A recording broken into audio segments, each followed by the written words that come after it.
It's the new film by Steven Spielberg, the director of Jaws. It's also about the year's hot movie subject, science fiction, a subject made hot by the popularity of Star Wars. Close Encounters is about an encounter between a whole bunch of Midwestern folks and a genuine, unidentified flying object full of beings from another planet. The UFO is first picked up on the scanning equipment at an air traffic control center. Contact 134.4. 344, what's this? Aries 31 has traffic 2 o'clock, slightly above and descending. Aries 31, can you say aircraft type? Negative, Center. No distinct outline. To tell you the truth, the target is rather brilliant. It's the brightest anti-collision lights I think I've ever seen. Alternating white to red. Colors are a little striking. Wait a second. Stand by one. Okay, Center. Aries 31, the traffic is turned. He's heading right for my windshield. We're turning right immediately and leaving flight level 350 now. Aries 31, descend and maintain flight level 310.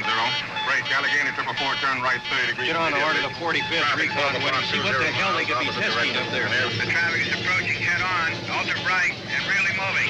They're right by us right now. Ask them if they want to report officially. EWA 517, do you want to report a UFO? Over.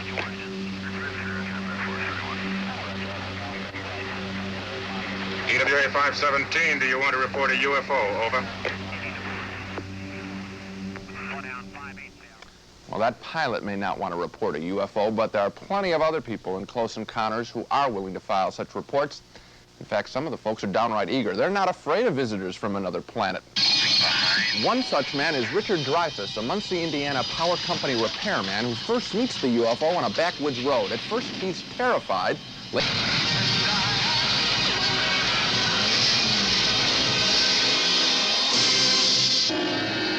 And Melinda Dillon is most scared by the UFO when it terrorizes her home, but the spaceship's ultra-bright lights only delight her child, played by a charming 4-year-old actor. Unlike his mother, the kid loves the unknown.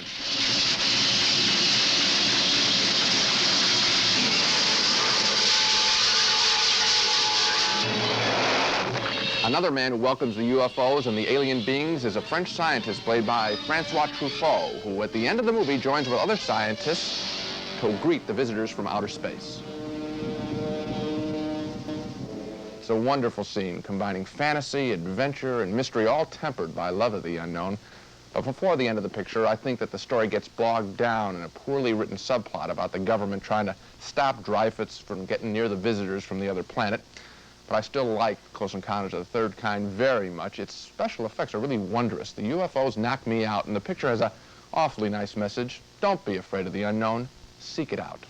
And also stick it out if the middle part is a little bit slow, because the last 30 minutes, to me, are among the most marvelous things I've ever seen on the screen.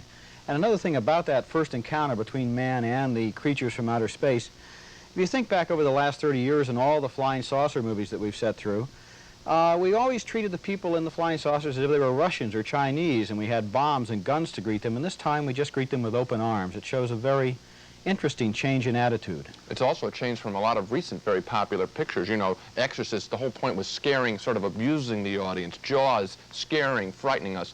This thing is sort of, what's mysterious is unknown, and we love it, rather than running from that shark or running from the devil. So it's a special kind of picture. You feel good at the end. It doesn't have the horror or the monster or the thing with 16 tentacles or the Spider-Man or something. It's the same as Star Wars, which is a war movie.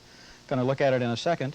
There's a lot of shooting in it, but somehow nobody really gets hurt. It's more like a kid's picture, more like Flash Gordon or Buck Rogers in its innocence. I think that a good guy cast in the lead here is Dreyfuss, who is sort of boyish and is charming, is enthusiastic. I think he's perfectly cast for the film, as he was in Jaws, the other Spielberg film. You know, Gene, a lot of people keep asking me, and I'm sure they've asked you too, if Close Encounters is another Star Wars. Well, no, it isn't. The only thing the two movies have in common are flying saucers, but the big success of both films shows once again how strong science fiction is at the box office right now. And we both highly recommend Close Encounters of the Third Kind, especially because of its wonderful special effects-filled ending.